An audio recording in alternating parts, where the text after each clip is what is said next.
ఇప్పుడు మనకి I drop ఇలా ప్యాకేజింగ్ లో వస్తుంది కదా, దీన్ని ఎలా ఓపెన్ చేయాలనేది ఇక్కడ ఇక్కడ మనకి సీల్ ఆల్రెడీ ఉంటుంది. దాన్ని ఇలా ట్విస్ట్ చేస్తే ఓపెన్ అవుతుంది.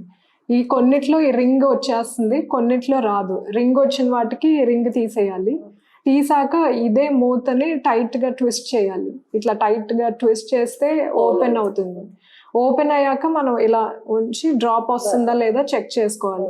ఒకవేళ పొరపాటున ఇలా ఓపెన్ అవ్వలేదు అనుకోండి, మళ్ళీ మూసి మళ్ళీ గట్టిగా ట్విస్ట్ చేస్తే ఓపెన్ అవుతుంది.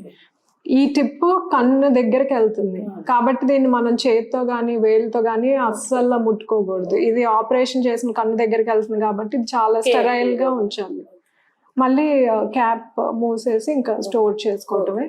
ఒకే ఒక్క డ్రాప్, ఏ డ్రాప్ అన్నా ఇలా షేక్ చేయాలి. వేసే ముందు ఇలా షేక్ చేసి అప్పుడు ఒక డ్రాప్ వేసుకోవాలి. ఇందాక చూసాం కదా, కొన్ని డ్రాప్స్ ఇలాగ ఓపెన్ చేస్తే రింగ్ లా ఉంది, కొన్నిటికి ఇలా సీల్ లాగా వస్తుంది. ఈ సీల్ ఓపెన్ చేయగానే ఓపెన్ అయిపోతాయి. ఇలా ఓపెన్ చేసేస్తే ఇలా సీల్ లా వస్తాయి.